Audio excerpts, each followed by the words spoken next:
నమస్తే, welcome to Leo. మనతో ఉన్నారు పొలిటికల్ అనలిస్ట్ కట్టా కార్తిక్ గారు. నమస్తే అండి. నమస్తే జగన్ గారు. జగన్మోహన్ రెడ్డి ఇష్యూ చూసుకుంటే ఏదోదైతే ఈ సింగయ్యకు సంబంధించినటువంటి ఒక మరణం జరిగిన దగ్గర నుంచి కూడా ఎత్తుగడల మీద ఎత్తుగడలు వేసుకుంటూ వస్తున్నాడు వైఎస్ జగన్మోహన్ రెడ్డి. ఇదే నేపథ్యంలో గతంలో కూడా చూసుకుంటే వైఎస్ వివేకానంద రెడ్డి గారిని యొక్క హత్య కూడా ఫస్ట్ రక్తపు వాంతులు, తర్వాత గుండెపోటు, తర్వాత గొడ్డలిపోటు, ఆ గొడ్డలిపోటు కూడా నారాసుర రక్త చరిత్ర అని చెప్పేసి అని వస్తుంది.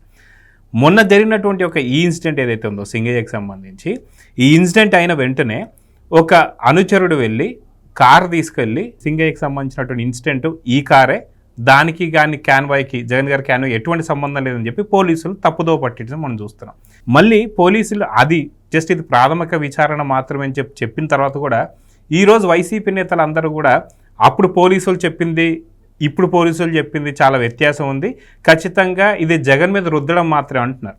అదే కాక ఈరోజు కంప్లీట్గా పూర్తిగా విజువల్స్ బయటపడిన తర్వాత ఇప్పటికీ కూడా ఆర్కే రోజా గారు దీన్ని ఏఐ మార్ఫింగ్ వీడియో అని చెప్పి మాట్లాడుతుంది. అదేవిధంగా చూసుకుంటే అంబటి రాంబాబు వచ్చేసి నా డ్రైవరు యాక్సిడెంట్ చేస్తే నన్ను అరెస్ట్ చేస్తారా, అదేవిధంగా జగన్ మీద ఎందుకు కేసులు పెడుతున్నారు అంటున్నారు. మొత్తానికి ఒక కార్యకర్తని చంపి కుక్కని పడేసినట్టు పక్కన పడేసిపోతే వీళ్ళు మాట్లాడుతున్న ఇప్పుడు మాటలకి ఎలాంటి అర్థాలు తీసుకోవాలి, ఏంటంటే ఏం చెప్తారండి? ఎస్ అంటే షర్మిలా చెప్తూ ఉంటుంది, మా అన్న అంత మంచోడు కాదు, నా ఫోన్ కూడా ట్యాప్ చేయించాడు, మేనగోళ్ళ ఆస్తిని కూడా లాగేసుకున్నాడు అని చెప్పేసి షర్మిలా చెప్తూ ఉంటుంది. తర్వాత విజయమ్మ ఓపెన్గా లెటర్ రాసింది ప్రజలందరికీ కూడా, నా కొడుకుని ఆస్తిని చూడమని టేక్ కేరర్గా పెడితే ఆస్తి మొత్తం లాగేసుకొని మమ్మల్ని బయటికి నెట్టేశాడని చెప్పేసి ఓపెన్గా ప్రజలందరికీ లెటర్ రాసింది. తర్వాత వైఎస్ సునీత బాబాయ్ కూతురు ఆమె చెప్తూ ఉంటుంది, మా అన్న అండ్ కో మా నాన్నని చంపేశారు, మా నాన్న విషయంలో న్యాయ పోరాటం చేస్తూ ఉంటే నన్ను కూడా చంపడానికి సిద్ధం చేస్తున్నారు, నాకు వాళ్ళ నుంచి ప్రాణహాని ఉంది అని చెప్పి చెప్తూ ఉంటుంది. ఇవన్నీ వాళ్ళు చెప్పేవి మనం వినేవి. కానీ ఇప్పుడు జగన్మోహన్ రెడ్డి గారి మనసత్వం ఏంటి అనేటువంటిది నిన్న ఓపెన్గా వీడియోలో చూసాం మనం. కుటుంబం మాత్రం చెప్తారా అనుకుంటే కథ కాదు. వైసీపీ నాయకులు రాజీనామా చేసిన వాళ్ళు అనేక మంది కూడా జగన్మోహన్ రెడ్డి నమ్మించి గొంతు కోస్తాడని, జగన్మోహన్ రెడ్డి కోసం జైలు జీవితాన్ని గడిపిన విజయసాయి రెడ్డితో సహా చాలామంది చెప్పారు. కానీ ఇవాళ చాలా క్లియర్గా జగన్మోహన్ రెడ్డి గారు ఇది, జగన్మోహన్ రెడ్డి గారి మైండ్ సెట్ ఇది అని మనం చూస్తూ ఉన్నాం.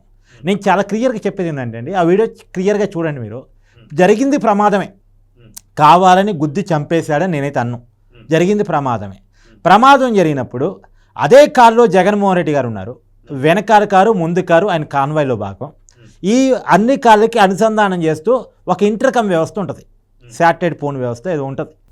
ఉంటే ఆయన కారు కింద పడింది, ఆ కారు డ్రైవర్ చూడిపోయిన వెనక కారు డ్రైవర్ చూస్తాడు, ఎందుకంటే అతను రాగి పక్కన పెడుతున్నారు కదా వైసీపీ కార్యకర్తలు. అది చూస్తాడు. చూసి సార్ మీ కారు కింద ఒక మనిషి పడ్డాడని ఇన్ఫర్మేషన్ ఖచ్చితంగా ఇస్తాడు, ఇవ్వటం జరిగింది. మరి ఇచ్చినప్పుడు జగన్మోహన్ రెడ్డి గారు కనీసం ఎందుకని ఆగలేదు? ఒకటి స్టెప్ 1. 2 ఏంటంటే జగన్మోహన్ రెడ్డి కాన్వాయ్లో మెడికల్ టీం ఉంటుంది. అదే మాజీ సీఎం జెడ్+ కేటగిరీలో ఉన్నటువంటి వ్యక్తి కాబట్టి ఒక మెడికల్ టీం ఉంటుంది.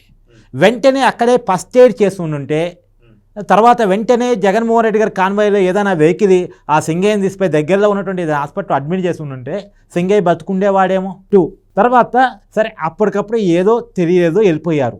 తర్వాత అయినా సరే మీడియా కథనాలు వచ్చేసాయి, వైసీపీ నాయకులు ఎవరో ఒకరి కాదు ఒకరు చెప్పుకుంటారు. తర్వాత ఏం జరిగిందో తెలుసుకునే ప్రయత్నం జగన్మోహన్ రెడ్డి గారు ఎందుకని చేయలేదు? సరే ఆ క్షణం తెరవలేదు, ఆ గంట తెరవలేదు, ఆ పూట తెరవలేదు.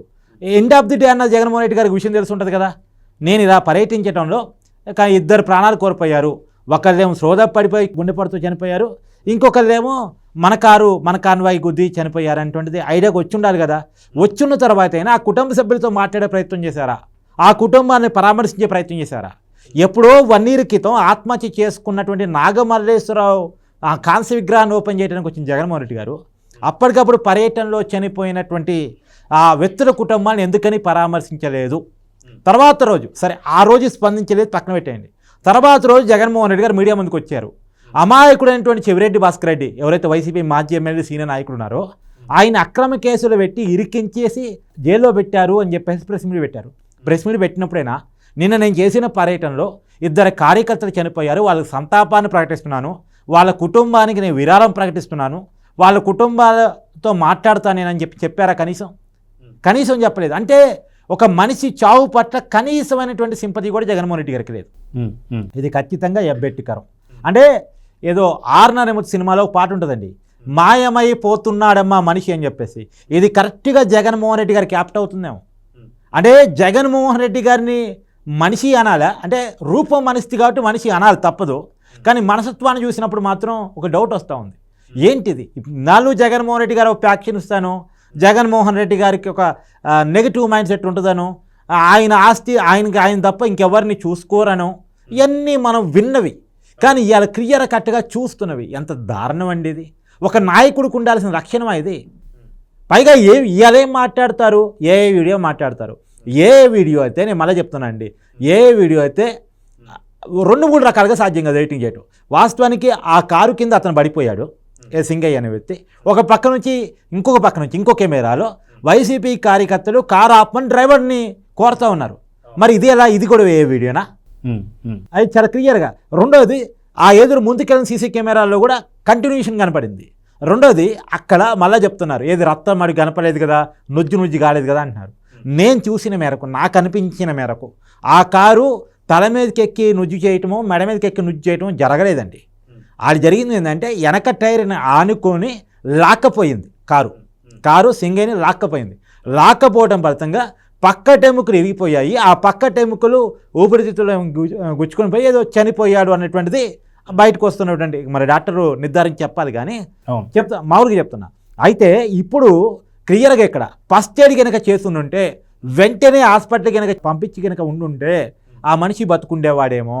పైగా ఏం చేశారు, లాక్కపోయి చట్టపదలు వేశారు. అంటే జగన్మోహన్ రెడ్డి ఖాతాలు కాకుండా అతను ఏదో నార్మల్గా చనిపోయాడని చూపిద్దాం అనుకున్నారో ఏమనుకున్నారో తెలియదు, కానీ తీసుకుపోయి పక్కన పడేశారు. అయ్యి ఎంత దారుణం అండి. మనిషి కదండి, వీళ్ళు ఎలానో అతను అలాగే కదండి, వీళ్ళ ప్రాణం ఎలానో అతని ప్రాణం అలాగే కదండి, జగన్మోహన్ రెడ్డి ప్రాణం ఎలానో సింగయ్య ప్రాణం అలాగే కదండి, జగన్మోహన్ రెడ్డి కుటుంబం ఎట్టుందో సింగయ్య కుటుంబం ఉంది కదండి, అది కూడా ప్రాణం కదండి. అంత అన్యాయమా, అంత దారుణమా? ఇంకోటి జగన్మోహన్ రెడ్డి గారు అసలు పర్యటనకు వస్తున్నారా, ప్రజల మీద యుద్ధానికి వస్తున్నారా? జగన్మోహన్ రెడ్డి గారు చాలా క్లియర్గా నిబంధనలు ఇచ్చారు. అది చిన్న గ్రామాన్ని మీరు పరామర్శ కోసం కదా వెళుతుంది. మీ వెహికల్స్ 11 మీ కాన్వాయి ప్లస్ 3 వెహికల్స్ తీసుకెళ్ళండి, 100 మందితో వెళ్ళండి అని చెప్పారు. కానీ ఏం చేశారు, 50కి పైగా వెహికల్స్ తోటి వేలాది మందితో వెళ్తారా? వాట్ ఈస్ నాన్ సెన్స్ అండి. అయితే ఇక్కడ దీనికి సంబంధించి మరొక వైసీపీ నేత అయినటువంటి వెంకటరెడ్డి ఏం మాట్లాడుతున్నారంటే, గతంలో మనకి విన్నాం ఏదైతే వైసీపీకి సంబంధించిన నేతలు ఎవరైతే ఉన్నారో వైఎస్ వివేకానందరెడ్డి గారు ఆ హత్యకు సంబంధించి మాట్లాడితే మా బాబాయ్ మేము చంపుకుంటాం అన్నట్టు వెంకటరెడ్డి ఏం మాట్లాడుతున్నారు, మా కార్యకర్త మాకు తెలుసు, మాకేం చేయాలంటే మీ కార్యకర్తలతో మీరు చంపేసుకుంటారా? దీన్ని ఎలా చూడాలంటారు?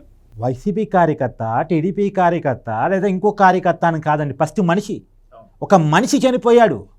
ఒక మనిషి జగన్మోహన్ రెడ్డి గారి కారు కింద పడి జరిగినటువంటి ప్రమాదంలో మరణించాడు. ఆ ప్రమాదం జరగటానికి ఉన్న కారణాలేంటి? ఒక విషయం, నేను ప్రమాదమే అగ్రి, కానీ ప్రమాదానికి 2 అంశాలు చూడాలి. ప్రమాదానికి కారణాలేంటి, ప్రమాదం జరిగినప్పుడు ఎలా జగన్మోహన్ రెడ్డి గారు వివరించారు, ఈ 2 కీలకం చూడాలి. ప్రమాదం జరగటానికి ఉన్న కారణం నిబంధనలు ఉల్లంఘించడం. ఆ పోలీసులు చాలా క్లియర్ కట్గా ఇలా జరిగే అవకాశం ఉందంటే దాన్నే క్రియేట్ చేశాడు. అంటే జనం గుమిగూడతారు, జనం పెద్దగా వస్తారు, కాబట్టి మీరు జనాన్ని సమీకరించుకోవద్దు అని చెప్పారు. కానీ జనాన్ని సమీకరించారు, జనం పెద్ద ఎత్తున వచ్చారు. పైగా ఇవాళ వైసీపీ ఏ పరిస్థితిలో ఉందంటే అండి, అక్కడికి వచ్చిన జనాలు కూడా వైసీపీ కార్యకర్తలు కాదు టీడీపీ కార్యకర్తలు వచ్చారు అని చెప్పే ప్రయత్నం చేస్తున్నారు. నేను ఒకటి అడగదలుచుకున్న వైసీపీ స్ట్రైట్గా, నిన్నటిదాకేమో జగన్ చుట్టానికి జనం వచ్చారని చెప్పారు, జగన్ అభిమానులు వచ్చారని చెప్పారు. చూసారా, జగన్ రోడ్డు మీదకి వస్తే ఊళ్ళు పట్టణాలు ఏకమవుతున్నాయని నిన్నటిదాకా చెప్పారు. కానీ ఇవాళ ఏం చెప్తున్నారు, వచ్చిన వాళ్ళంతా సభ పార్టీ కార్యకర్తలు కాదని చెప్తున్నారు. అంటే జగన్మోహన్ రెడ్డి చూడటానికి వైసీపీ కార్యకర్తలు ఎవరు రోడ్డు మీదకి రావట్లేదు, టీడీపీ వాళ్ళు పంపిస్తే తప్ప వైసీపీని జగన్మోహన్ రెడ్డిని ఆదరించే వాళ్ళు ఎవరూ లేరు అని వైసీపీ చెప్పదలుచుకుందా ఏంటండి? అంటే జగన్మోహన్ రెడ్డి గారు తప్పించుకోవడం కోసం వైసీపీ కార్యకర్తలను కూడా టీడీపీ కార్యకర్తలు చేస్తారా? వైసీపీ కార్యకర్తల మీద కూడా నిందలు మోపుతారా? ఏంటండి, అంటే జగన్మోహన్ రెడ్డి గారు సేపుకుంటే పర్లేదా? మిగతా వాళ్ళు ఏమైపోయినా పర్లేదా? మిగతా వాళ్ళకి ఎవరికి ఏమైపోయినా పర్లేదా? ఇంత దారుణమా, ఇంత దాష్టికమా అని నేను ఇదే చెప్తున్నాను. జగన్మోహన్ రెడ్డి అనే వ్యక్తికి తన శరీరం మీద తప్ప, తన ప్రాణం మీద తప్ప, తన ఆస్తి మీద తప్ప బంధాలు కానీ, బంధుత్వాలు కానీ, ప్రేమలు కానీ, మానవత్వం కానీ ఏమీ ఉండవు అని చెప్పటానికి ఈ వీడియో కుదరంగా కనపడుతుంది. అంటే ఇప్పుడే ఇలా ఉంటే రేపు పొద్దున 2.0 అంటున్నారు. సో నిజంగా సొంత కార్యకర్తనే రఫా నరికేస్తాను కావచ్చు, లేదా ఎదురు ఎవరు వచ్చినా సరే తొక్కేస్తామని కావచ్చు, ప్లకార్డులు చూసాం. సో సొంత కార్యకర్తనే తొక్కేయడం, రఫా నరికేయడం చూస్తుంటే రేపు పొద్దున 2.0లో ఎలా ఉండబోతుంది? ఎవరైనా 2.0 ఇచ్చేది? ఇంత చూసిన తర్వాత కూడా 2.0 ఇస్తారనే ఆలోచనలు మీకు వస్తున్నాయి చూస్తారా? అది ఆసక్తిగా ఉంది, నాకు ఆశ్చర్యంగా ఉంది. నాకు ఎవరైనా 2.0 ఇచ్చేది? ఒక్కసారి 1.0 చూసిన తర్వాతే 151 సీట్ని 11 సీట్లు చేసిన తర్వాత ఆ పరిస్థితి నుంచి రివ్యూ చేసుకొని ఎందుకు మనకి ఈ పరిస్థితి వచ్చింది, ప్రజలు మన నుంచి ఏం కోరుకుంటున్నారు అనేది రివ్యూ చేసుకోకుండా మళ్ళీ అదే మైండ్ సెట్తో అదే రకంగా వ్యవహరిస్తూ ఉంటే 2.0 ఎందుకు ఇస్తారండి? ప్రజలు అనిపించోళ్ళ అంటే తమ వ్యక్తిగత ఆస్తుల్ని జగన్మోహన్ రెడ్డి రాసేయడానికి, తమ ప్రాణాన్ని జగన్మోహన్ రెడ్డి రాసేయడానికి, జగన్మోహన్ రెడ్డి కాడ బానిసగా బతకడానికి ప్రజలను డిసైడ్ అయ్యి ఉన్నారా? లేదండి, ప్రజలు చాలా చైతన్యంగా ఉన్నారు. ఆంధ్రప్రదేశ్ చరిత్ర మీకు తెలియదేమో, చాలా చైతన్యవంతమైనటువంటి తెలుగు తనం మంది. మద్రాసు నుంచి వేరుపార్టీ అనే పోరాటం చేసుకున్నాం, కాంగ్రెస్ నుంచి విముక్తి కోసం తెలుగుదేశం అనే పార్టీని ఏర్పాటు చేసుకున్నాం, చైతన్యంతో రగిలిపోయాం. ఎన్టీఆర్ పార్టీ పెడితే 6 నెలల కాలంలో టీడీపీ పార్టీ ఆ రోజు అధికారంలోకి వచ్చిందంటే ఎంత చైతన్యంతో ప్రజలు వ్యవహరించారో మనం చూసాం. మనం సో ఆంధ్రప్రదేశ్ ప్రజలు అనేక సామాజిక రాజకీయ విప్లవ పోరాటాల్లో భాగస్వాములు. ఎక్కడెక్కడో నక్సలైట్ మూమెంట్లో తెలుగు వాళ్ళు ఉంటారు, ఎందుకంటే తెలుగు వాళ్ళకు ఉండేటువంటి చైతన్యం అలాంటిది. తెలుగు వాళ్ళకు ఉండేటువంటి చైతన్యం అలాంటిది. మీరు చూడండి, ఒక అభ్యుదయవాదంలో దేశంలో ఉన్నటువంటి ప్రముఖ యూనివర్సిటీలో తెలుగు వాళ్ళు ఉంటారు. ఇవాళ అమెరికా డెవలప్మెంట్లో తెలుగు టెక్నీషియన్స్ ఉంటారు, తెలుగు వాళ్ళు ఉంటారు. తెలుగు వాళ్ళకు ఉన్నటువంటి చైతన్యం అలాంటిది. ఒక్కసారి మోసపోయారు 2019లో, ఆ మోసం ఏంటో తెలుసుకున్నారు. 2024 కూడా కసిగా ఓట్టేశారు వైసీపీని, రాజకీయ భూస్థాపితం చేశారు. మరి అలాంటిది ఇవాళ మళ్ళా 2.0 ఇస్తారని ఎవరు అనుకుంటారండి? ఖచ్చితంగా ఇవ్వరు, ఇచ్చే పరిస్థితే లేదు. చివరికి వైసీపీ కార్యకర్తను కూడా మీరు దొంగరు అని జగన్మోహన్ రెడ్డి చెప్తున్నప్పుడు ఇంకా ఎందుకు ఆ పల్లకి మోస్తారనుకుంటున్నారు? ఇంకా పల్లకి మోసే వాళ్ళు ఎవరన్నా ఉంటే చైతన్యవంతం కావాలి అని చెప్పేసి మాత్రం నేను కోరుకుంటానండి.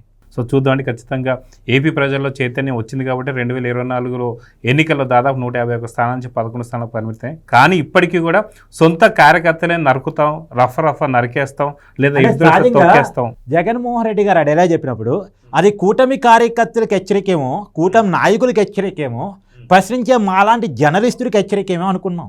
కానీ వైసీపీ కార్యకర్తలకి ఒక హెచ్చరిక అన్న విషయం మొన్న 18వ తారీఖు నాడు సత్తెనపల్లి జగన్మోహన్ రెడ్డి గారి పర్యటన సాక్షిగా తెలిసిపోయింది. సో చూద్దామండి, మొత్తానికి సొంత వైసీపీ కార్యకర్తలు కూడా 2.0 వద్దనుకున్నట్టుగా చాలా క్లారిటీగా అయితే అర్థమవుతుంది. సో ఈసారి 11 లేదా 1 లేదా ఏంటి అనేది చూద్దాం. మరి నమస్తే.